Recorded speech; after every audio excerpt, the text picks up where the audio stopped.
Hi, my name is Matt Carden, and here's my audience for week 3.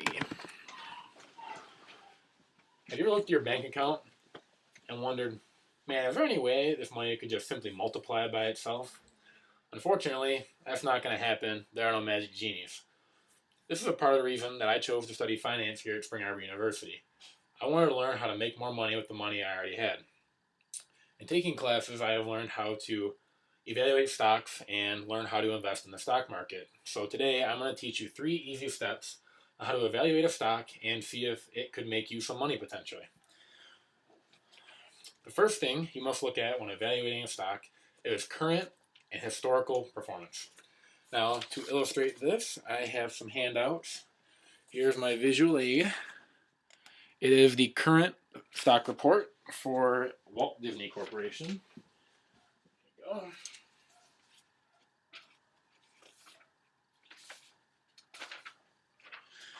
All right, now we have those handed out. Okay, so first you want to look at the current performance of a stock. Now, if you look at your Disney sheet, I have highlighted 3 areas. They're labeled beta, PE, and dividend yield. We'll start with dividend yield. Dividend yield is the amount of money you get paid for just owning the stock. Disney pays quarterly, which means 4 times a year, quarterly. Other stocks may pay semi-annually or annually, which would mean once or twice a year. The big thing when looking at this is how much they pay. So if you look at Disney's, it says 1.2% or 60 cents a share. So for each share you own, every time each quarter rolls around, you get paid 60 cents. Sounds pretty good. Okay, now if you move on and look at your beta. Beta is the measure of volatility. That basically means that the higher the beta, or the larger the number, the more volatile the stock is, and the more potential you have for a greater increase on your return. The downside to that is the higher the beta comes more potential for growth and earnings on your stock, but also there's more risk, which means you could lose your money. Now, if you look at your PE, the PE ratio for Disney is 1740. PE is the current share price compared to the share price per earnings. Now, you may be asking, what does this mean? Simply put, the higher the PE means the higher potential you have for growth and the more risk you're going to carry with that stock.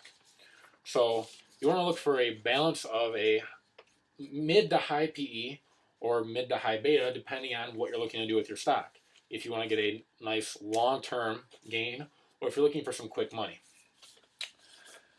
Once you look at your current performance of your stock, you want to look at historical performance. Usually you like to invest in a stock that has historically done well and isn't going to be in trouble anytime soon. But to do this, you can look at a 52-week range for a short projection, and this obviously 52 weeks would be the last year of performance on the stock.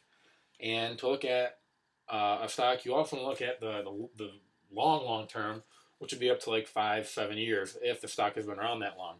And you want to look at its performance and see has it been a steady gainer, has it risen and fallen sharply, and by doing so you can look at the stock's performance in the past and hopefully make a decision on where the stock will be going in the near future. The second thing you want to look at when evaluating a stock is what company are you actually investing in. I've given you a handout for Walt Disney, and the first thing you want to do is look at what the company produces. It's a good idea to find a company who isn't slotted into one narrow category, and I picked Disney because they're a perfect example. Normally you'd think of Disney as the cute, cuddly cartoon characters that you see on TV on Saturday mornings. They're much more than that. Disney owns theme parks, which we all know about, cruise lines, and may I add that the theme parks are around the world, France, Japan, and China, to just name a few. And as well as the theme parks, they also obviously do movies, and they actually own rights to ABC and ESPN. So they're a very diverse company, and they get a lot of revenue from many sources rather than one specific point, which is a good thing when investing in a stock because you want a good, solid company that's going to earn revenue and make you money. The second thing you want to look at with the company is the market conditions for the general sector. So for Disney, you'd look at maybe resorts and entertainment and see how the market's doing. See if people are buying those types of things.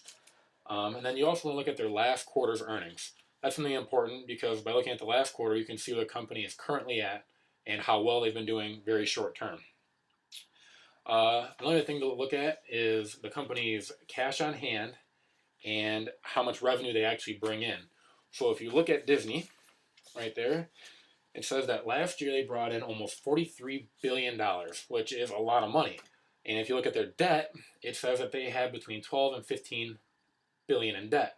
But obviously their revenues are exponentially greater, and if they really needed to, they'd cover their debt with their revenue.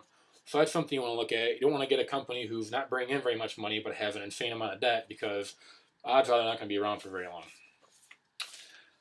Once you look at the company and really what they produce and how they produce it, the last thing you got to do to evaluate how valuable a stock is to you is what you really want to do with the stock and what your goals are.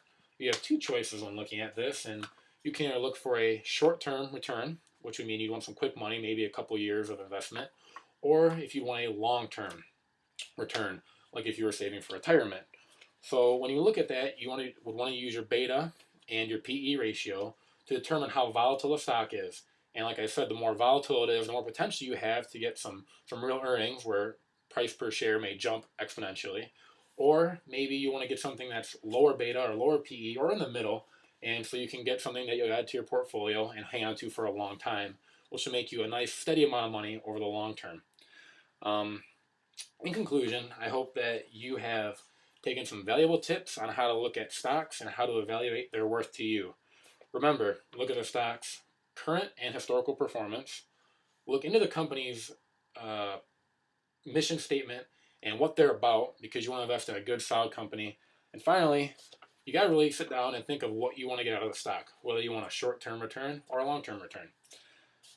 By following my tips, you should have been able to gather some good tips on how to invest, and hopefully you'll be making some money soon. Thank you.